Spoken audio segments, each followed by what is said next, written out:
bisa beres.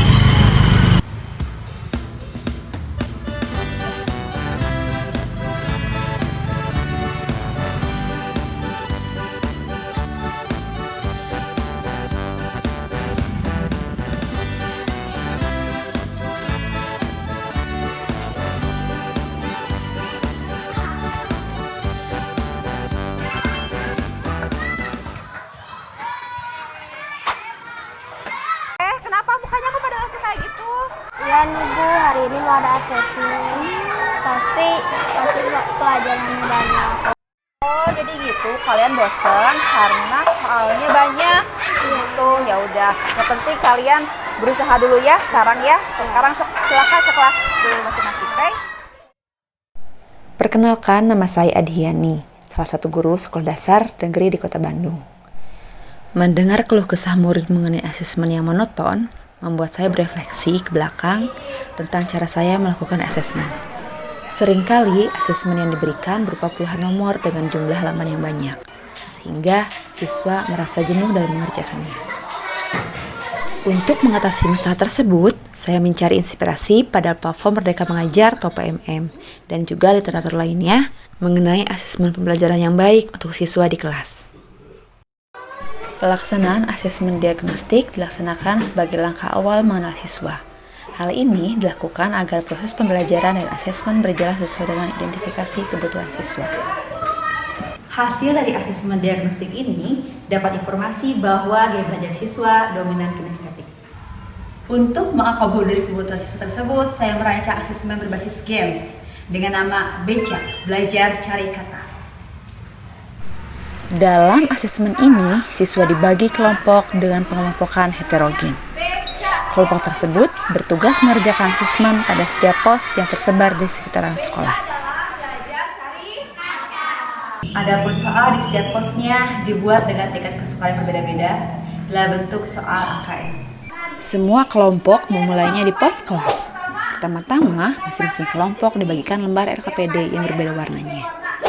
Tugas pada pos ini, soal AKM berupa soal benar dan salah. Selanjutnya, siswa menempel kartu pada LKPD untuk dicari arti kata yang sudah ditetapkan pada masing-masing kelompok. Untuk pos selanjutnya, petunjuk terdapat pada keterangan tempat pada kartu tersebut. Sebagai contoh, kelompok biru dengan kartu bertuliskan, saat istirahat, Bilal sholawatan berjalan menuju perpustakaan. Maka, selanjutnya, kelompok biru menuju pos perpustakaan. Coba Ibu lihat. Selesai. Pos pertama. Terus, selanjutnya kemana sekarang? Ke panggung. Ya, boleh ke panggung. Masing-masing kelompok sudah diatur menuju pos tertentu agar tidak bersamaan. Adapun alur setiap kelompok adalah sebagai berikut. Pos kedua berada di panggung. Di sini terdapat soal AKM berbentuk soal menjodohkan. Pos ketiga berada di kantin. Di sini terdapat soal AKM berbentuk soal uraian. Pos keempat berada di kolam ikan. Di sini terdapat soal AKM berbentuk soal pilihan ganda. Selanjutnya, pos kelima berada di gerbang.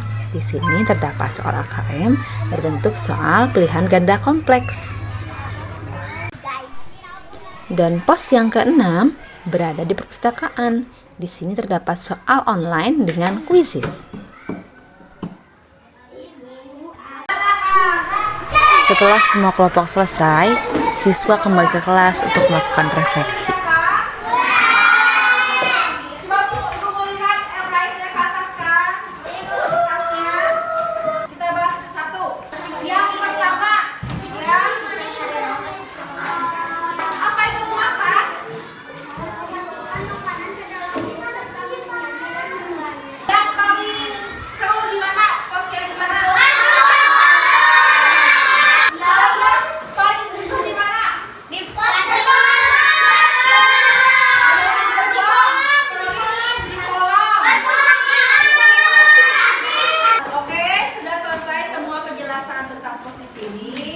Asesmen yang menyenangkan dapat membantu siswa lebih termotivasi dalam mengukur kemampuan mereka.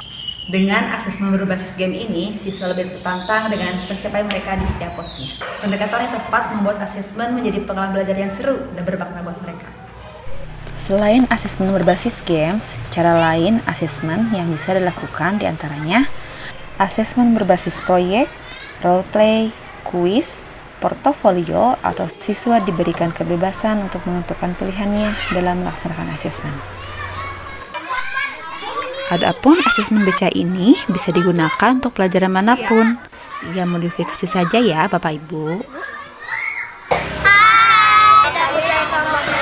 Halo, kami dari kelompok kita. Halo, kami dari kelompok ungu. Senang. Karena kami bisa bekerja sama. Seru.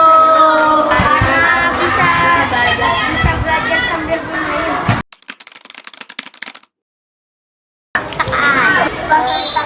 Perpustakaan. Karena ada games. Pos kantin. Pos kantin? Sama pos gerbang. Karena pertanyaannya susah. Dicari di kamus. Susah ya? Gak ada. Emang kata apa itu? Kantin. Pas cari kamus sekolah nggak ada. Kata-kata yang lucu. Nemuin di kamus nggak? Di banjir air sama air kecil. Terus ya udah deh. Oh iya. Demikian asesmen yang telah saya lakukan di sekolah. Apapun jenis asesmennya, pastikan asesmen tersebut relevan dengan kehidupan siswa. Perhatikan prosesnya, berikan variasi, berikan pilihan, serta umpan balik untuk mendorong perbaikan. Marilah kita menciptakan pengalaman belajar yang bermakna dan menyenangkan dengan membuat asesmen yang berpihak pada siswa.